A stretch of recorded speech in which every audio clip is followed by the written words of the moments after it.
Welcome to the Bitcoin Basics podcast with your hosts, Faris and Gordon from CoinCompass.com, enabling you to safely buy and securely store your Bitcoins.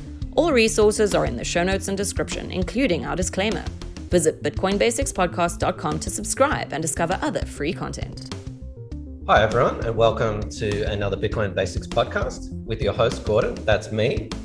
And as usual, I have Faris with me as well, my co-host. And this is a special little mini-series, How to Buy Bitcoin. So I guess, Faris, the obvious question is, how do you buy Bitcoin? So the first thing we want to reiterate here is you don't need to buy an entire Bitcoin. This is still something we're coming across as people think, I can't afford Bitcoin anymore. If it's at $10,000 or $50,000, people think they have to buy an entire Bitcoin. You don't. You can buy as little as $20 worth. So point number one, you do not have to buy an entire Bitcoin. It has become easier and easier to buy Bitcoin. The easiest way is to do so from an exchange. You can do this by just going to a website or an app on your phone now. So that's the easiest way, an exchange. There's two different types. There's KYC and non-KYC exchanges. And at this stage, Gordon probably asked me, what's the difference? What is KYC? That's a fantastic question. So KYC just stands for Know Your Customer. And if you open up a bank account anywhere in the world, they do have to comply with Know Your Customer and anti-money laundering rules. So it just basically means they need to see ID, verify who you are to open a bank account and move money around just for safety issues.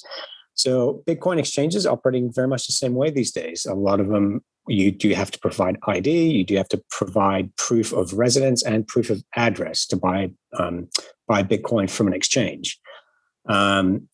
Examples of such exchanges would be Binance, Bitstamp, Coinbase.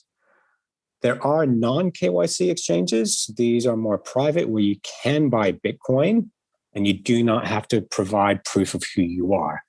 Now, the difference is the latter is private. If you don't want, for whatever reason, your Bitcoin purchase being traced back to you, they are more difficult for first-time users to know what they're doing.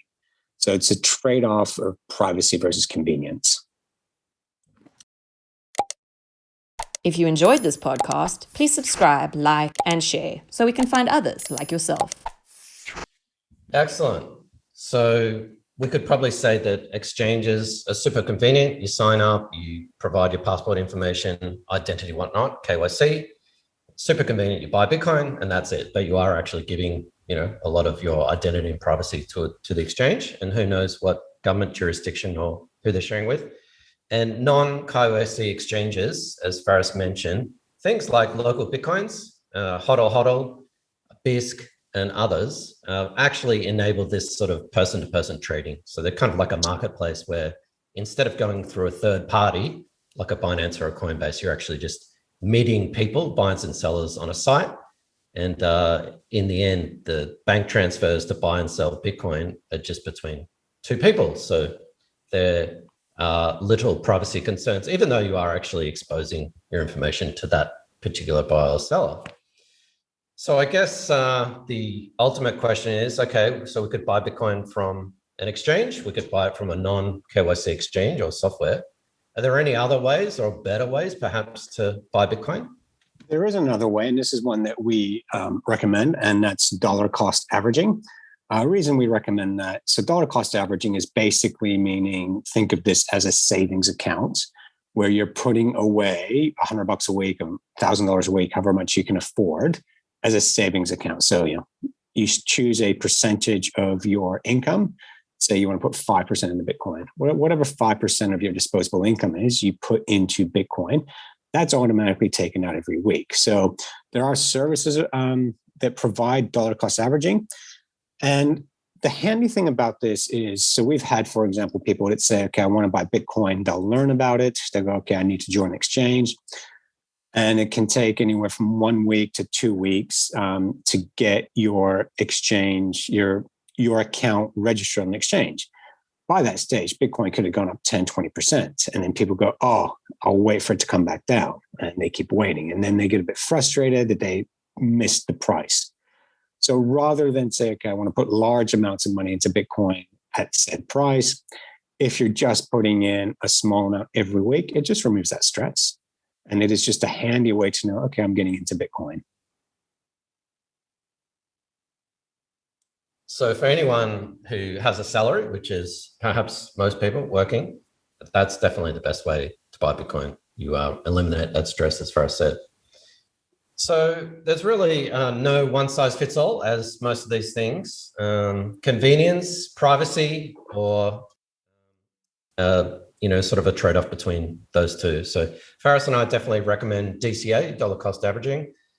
This series is actually resource intensive. So I'll link all the resources to all the links that we've mentioned. We have actually interviewed Swan Bitcoin, Amber, and CoinFloor.